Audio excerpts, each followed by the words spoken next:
Ladies and gentlemen, I am here to inform you that the rumors are indeed true. The Democrats have struck back. In the New Jersey governor's race, the Democrat won. In the Virginia governor's race, the Democrat won. And in the New York City race, Democratic Socialist Zohran Mamdani defeated Andrew Cuomo to become the next mayor of America's largest city. But the question on everyone's mind is, was it just a fluke? Just easy wins in blue cities and states? Or is there something more to this? Is this a sign of things to come? Is the Democratic Party finally turning their losing streak around? Are they actually listening to the people now? Did they finally learn their lesson?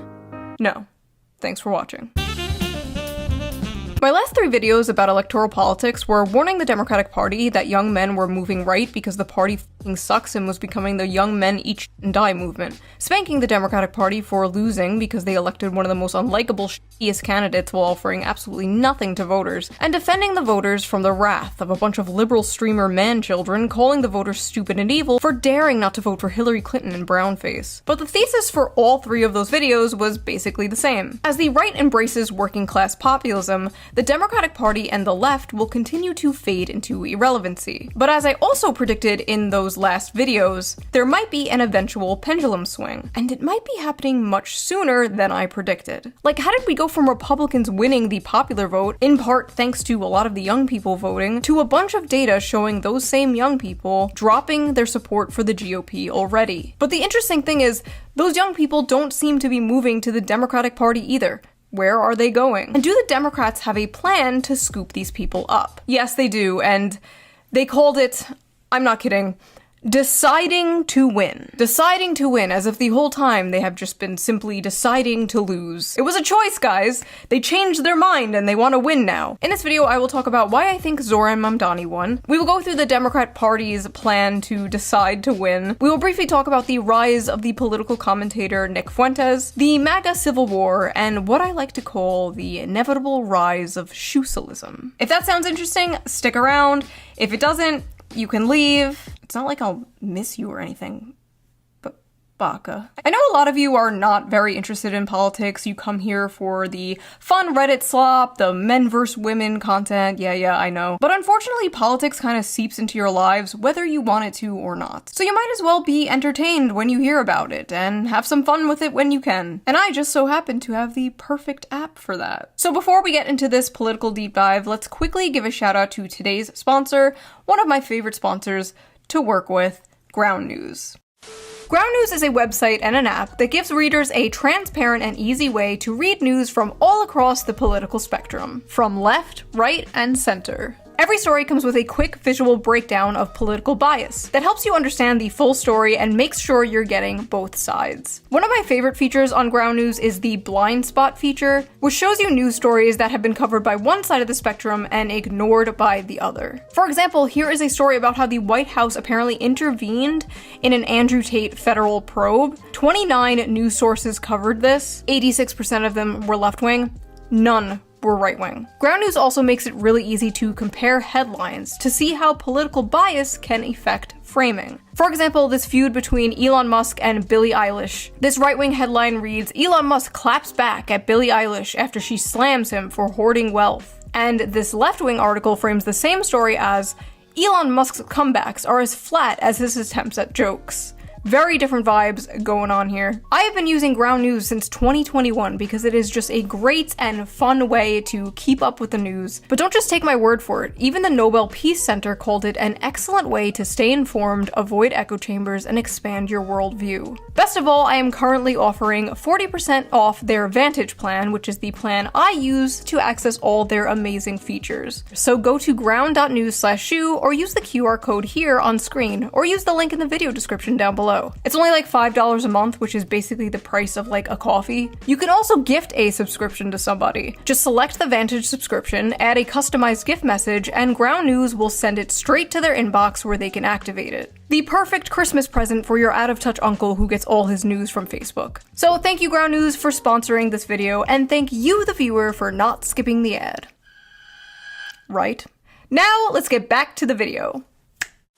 For those of you familiar with the Shoe on Head channel, you know I've harshly criticized the Democratic Party for all my career. Some say too harshly.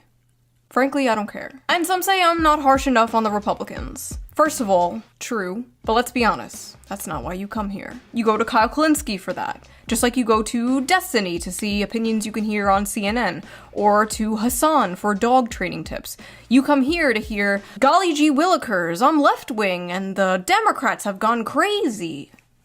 That's the shit you're here for. But are the Democrats actually getting their shit together? Or did they simply get lucky in a few blue areas? One of those blue areas being my city, New York, where Democratic Socialist candidate Zohran Mamdani won the election and will become the new mayor. And a lot of people are like really confused about how this happened. And if you're one of those people, you really need to keep watching. If you don't understand why Mamdani won, I'm sorry to say, but you're kind of like the liberals in 2016 who didn't understand why Trump won. It's actually extremely understandable why Zohran Mamdani won, and it's not just because New York is full of commies or whatever. He is objectively the best Democratic candidate that they've had in a very, very long time. Like, I know the bar is in hell there, but he's young, he's energetic, he's charismatic, and people are really tired of the White House doubling as a retirement home. And of course, I like many of his economic policies. I like the universal childcare thing, the transportation, flipping off the Christopher Columbus statue. That's the shit I don't like. Bitch, that's our fucking guy. He was a brave Italian explorer who discovered America, and in this house, Christopher Columbus is a hero. End of story. I've said this many times, but I don't think the good left-wing policies can even exist alongside the bad left-wing policies. Like, I don't know how you can have free transportation, but also be soft on crime. Like, I don't know, like, in what world does that work out? You can't have nice, clean, free transportation if a bunch of drug addicts and violent felons are going around stabbing people and setting them on fire. You can't have nice things if you don't have rules to enforce those nice things, you know what I mean? It's always such a breath of fucking fresh air when I go back to visit my family in the suburbs of Long Island and I go to the CVS and the fucking toothpaste is free from their plexiglass prisons. I shouldn't have to wait 10 minutes for some poor wagey to come unlock the cagey so I can buy fucking shampoo. We don't have to live that way. Maybe he'll do great, or maybe he gets into power and immediately cucks to the establishment like some other people.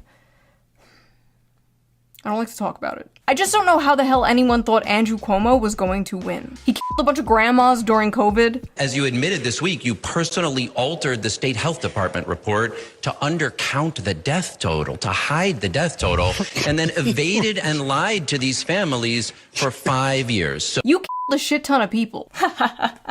For what? Plus, he doesn't even live in New York City. He doesn't live in the city he's running to be mayor of. Cuomo just kind of expected to win based on name recognition alone and being like, hey, at least I'm not the other guy. Sound familiar? Trump actually offered a vision. Make America great again. Mamdani offered a vision. A New York City you can afford. So people took a chance on him. People wanted something different. Andrew Cuomo, he had no vision or anything. Oh man, I love tuning into a debate about New York City and 80% of it is about another f***ing country. The first foreign visit by a mayor of New York is always considered significant. Where would you go first? First visit, I would visit the Holy Land. I would go to Israel. I'd make my 4th trip to Israel. Mr. Mamdani. I would stay in New York City. My plans are to address New Yorkers across the 5 boroughs and focus on that.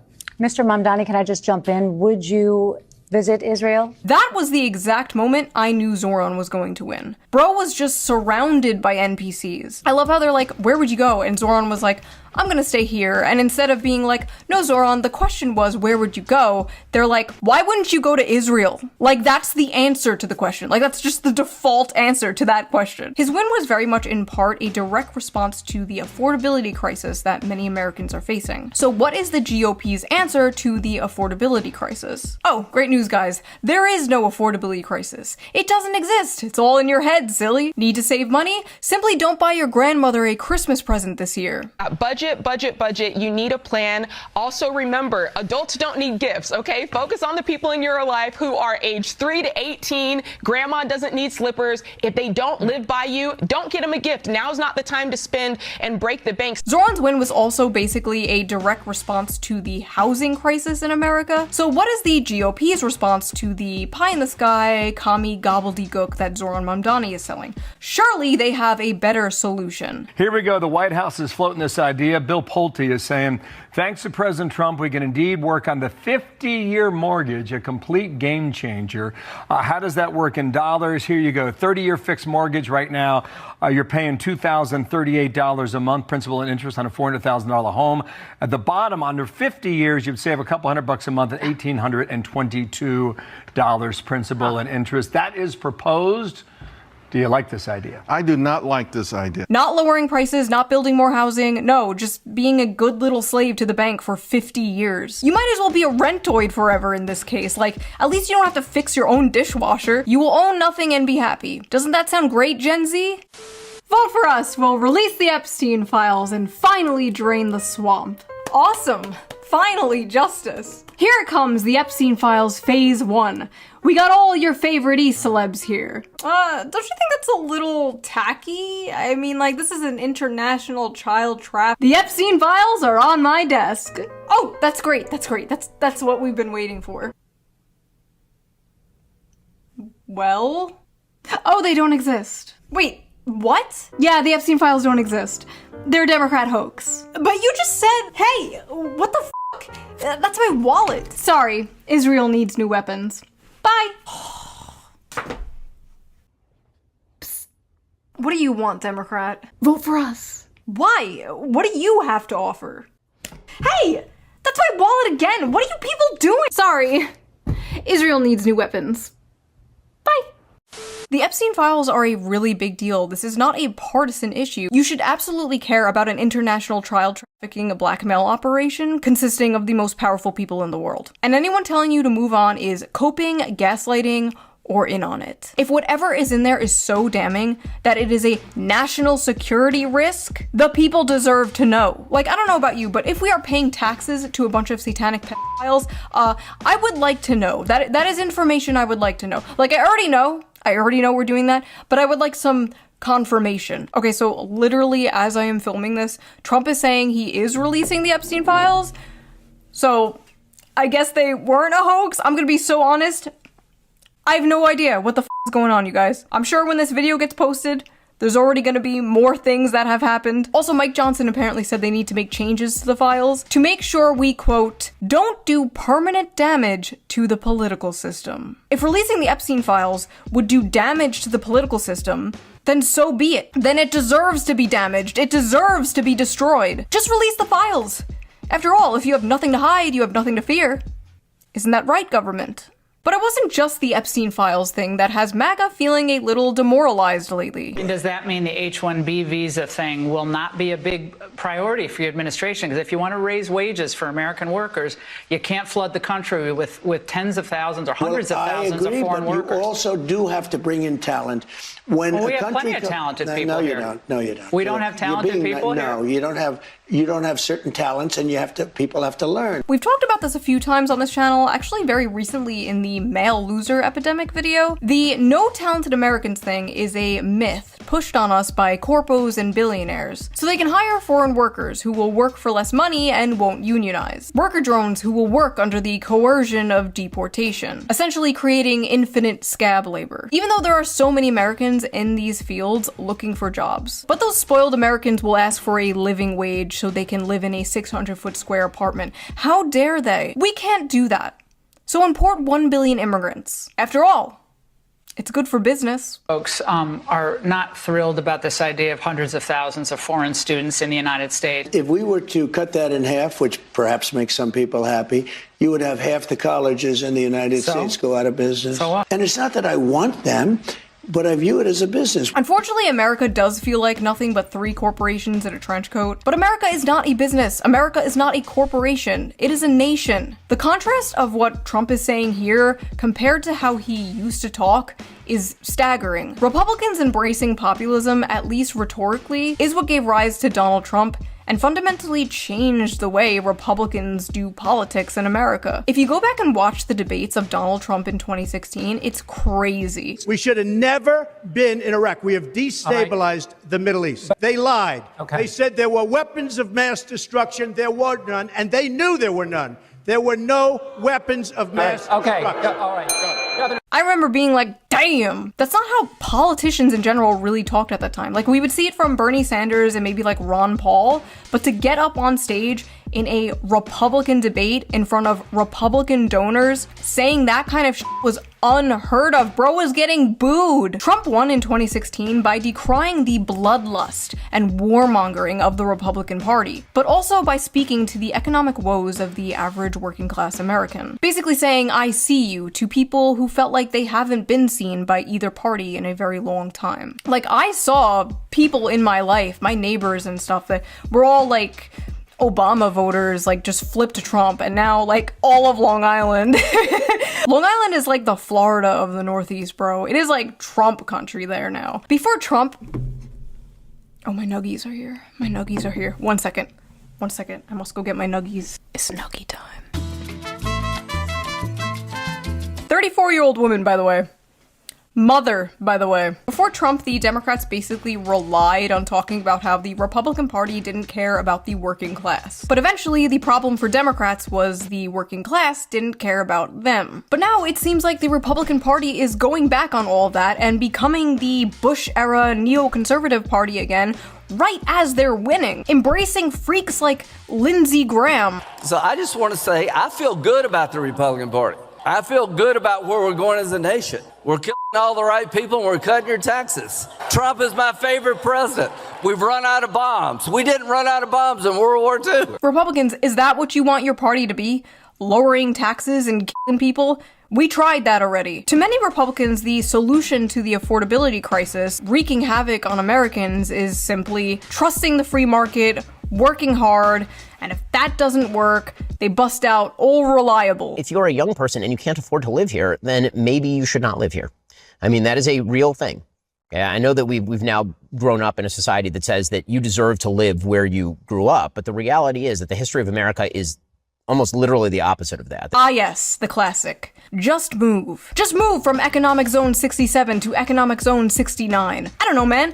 Maybe some people actually like where they live. Maybe they want to make their community better. This is like the libertarian version of just deal with it when you talk to leftists about crime. Like, no, we shouldn't just deal with it. We shouldn't just move. Maybe we can make the cities in our country livable and safe. Maybe better things are possible, actually. My husband and I moved away from our families because of his job, and it f***ing sucks. It sucks raising kids without an extended family around. Say hi to grandma on FaceTime. Not normal, not natural. When I was growing up, it was like aunts and uncles and cousins and grandparents were just coming in and out of my house, like bringing over food, like, hey, I got some mancati. I would be babysat by my cousins and my aunts. And because we moved away, my kid won't have that. And I wouldn't be surprised if that's one reason many young people are putting off having children. The complete lack of community, the lack of a village. If you can't afford to live where your family lives, just move to f***ing Gary, Indiana, where there's nobody around and no jobs and no family and no friends, but hey, at least you can afford a house there. That's not how life should work, Ben. Maybe take a step back and try to understand. Am I doing bird hands too much? You guys have made me so insecure about the f***ing bird hands thing ever since this meme.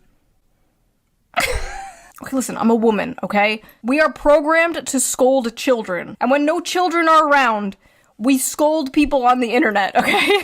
Anyway, Nick Fuentes is a far-right commentator and a controversial figure to say the least. But his main topic he covers is Israel, which is an extremely hot topic that many other right-wing commentators seem to not want to touch. And the rare times they do touch it, it's them telling you not to talk about it, questioning why you care so much, or shape-shifting into the woke mob they fought against for so many years, calling you names, calling for you to be censored. What's funny is they didn't care about any of Nick Fuentes' rants on like race or women. They only started caring when his rants on Israel were blowing up. Nick recently did an interview with Tucker Carlson, which completely ignited the MAGA civil war that was brewing on the right for some time now. It got so ridiculous that even Chuck Schumer went on the Senate floor and called for a disavowal of Nick Fuentes. Sir, with all due respect, none. Why do politicians need a resolution in the Senate to disagree with a citizen? Hello, I have gathered you all here today to disavow Hitler Bussy 420.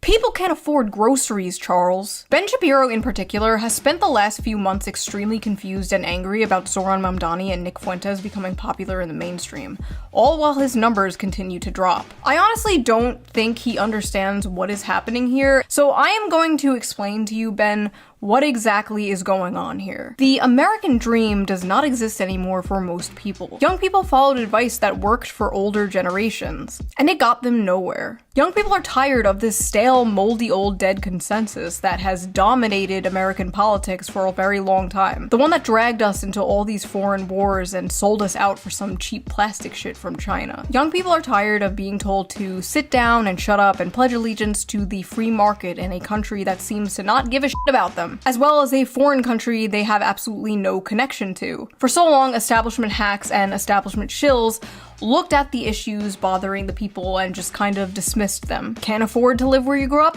Just move. Don't like that the toothpaste is locked behind plexiglass? Just deal with it. Think it's kind of f***ed up how you work 40 hours a week and still can't afford to pay rent? What are you, some kind of communist? You don't like funding a genocide with your tax dollars? What are you, anti-Semitic? If you don't address the issues of the people will gravitate towards those who are addressing those issues. It's not Mamdani's fault he won. It's yours. It's not Nick Fuentes' fault he's popular. It's yours. The tragedy of Ben Shapiro is that he led a life worshipping the free market, only to lose in the free marketplace of ideas. Now, with all this neocon rhetoric coming out of the GOP, are the Democrats going to pick up the populist ball that they are fumbling? Are they actually going to get their shit together? Well, they are trying, because they have written an article called Deciding to Win, where after interviewing over 300,000 American voters from both parties, they may have finally discovered the secret to winning. To give ourselves the best chance to win, we recommend the following changes to our approach.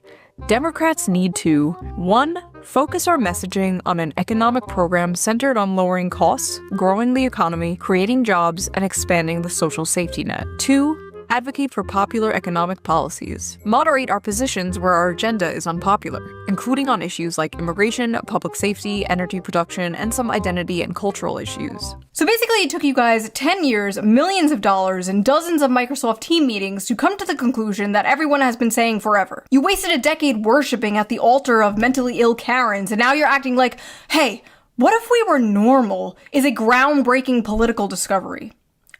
You. I could have told you all this for free. It is a bad sign that it took you over a decade to come to the same conclusion that my audience has come to like a decade ago.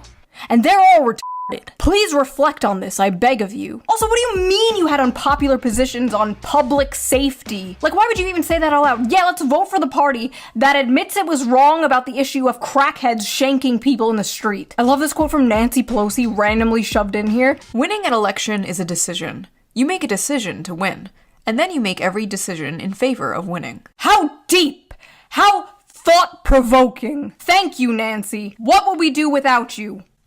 Probably win an election. Democrats have changed our focus. In comparison with the Democratic Party of 2012, today's Democratic Party is more focused on issues like climate change, democracy, abortion, and identity and cultural concerns, and less focused on the economy and middle class. The table below shows this shift. Through an analysis of the prevalence of selected words in the 2024 Democratic Party platform, in comparison with the 2012 Democratic Party platform. This whole study is really interesting, but I need you guys to see this chart, because when I first saw this, the scream I screamed. So Democrats since 2012 have increased their rhetoric on race by, sit down, 1,137%. On the gays, 1,044%. Their rhetoric on men has decreased by 51%. It is now negative 51%. On fathers, negative 100%. They just stopped talking about that shit. Veterans, negative 31.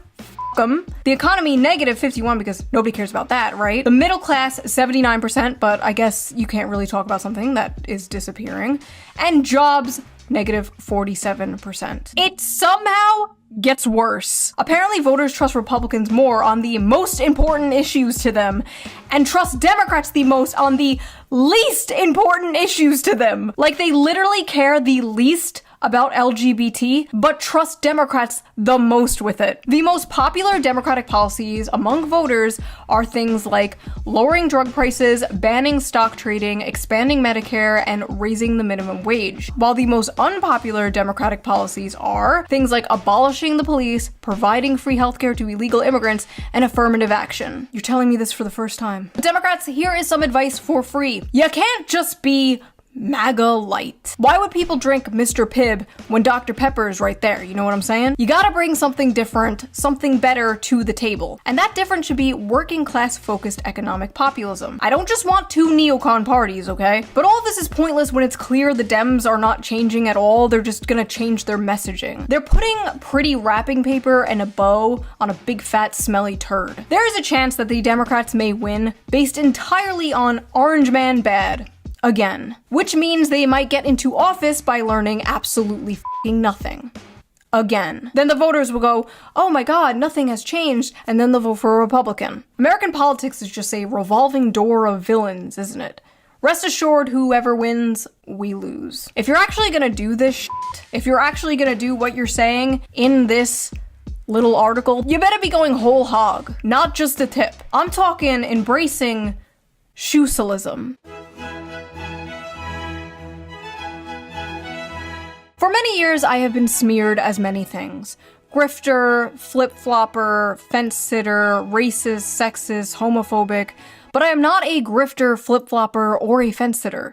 I'm simply living in 2055. You see, America has been a hyper-capitalist, economically center-right, socially center-left country since about the mid-century. And I know libertarians in my audience are gonna be like, it's not capitalism, it's cronyism. Okay, whatever the f you wanna call it, it sucks, okay? So what if instead, and hear me out, what if instead we were a more people-focused, community-focused, working-class-focused, economically left, socially right country? All the data shows more people fall into that quadrant, the populist quadrant, the shoesalist quadrant, if you will, than the current system we are in today. If a shoesalist party existed, it would be incredibly popular, but it doesn't exist.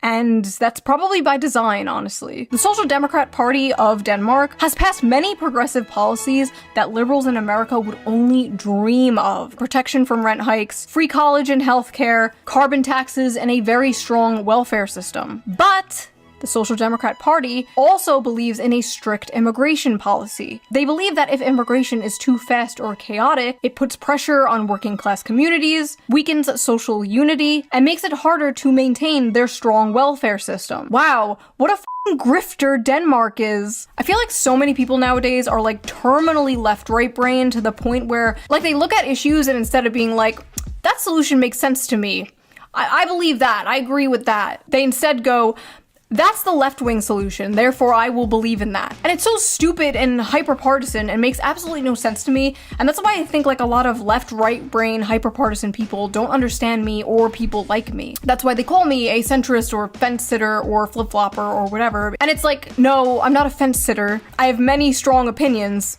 You just don't like them. And no, I'm not a flip-flopper just because you don't understand the concept of having opinions that don't perfectly fall on the arbitrary, always changing left-right axis that is American circus politics. There's nothing incoherent about my beliefs on paper. None of them contradict one another. I don't understand. She likes free healthcare but doesn't want to chemically castrate children? She believes in workers' rights but wants a stricter border? I don't get it. Like, where is the contradiction? I'm basically just Bernie Sanders before he got his spine surgically removed by the DNC.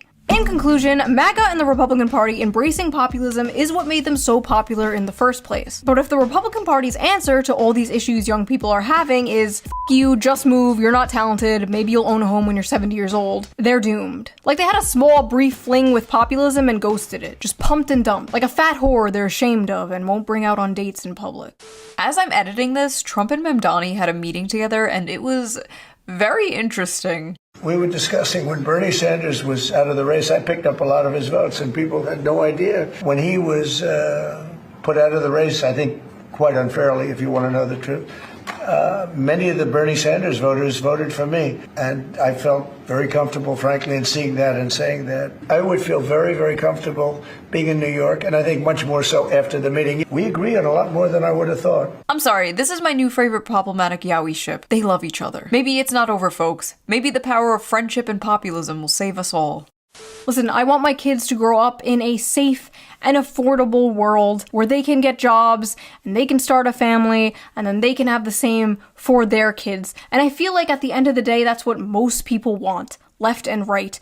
They just have different ideas on how to get there. It just so happens my ideas happen to be the correct ones, and if you disagree with them, you will be sent to the re-education camp. Do you want one?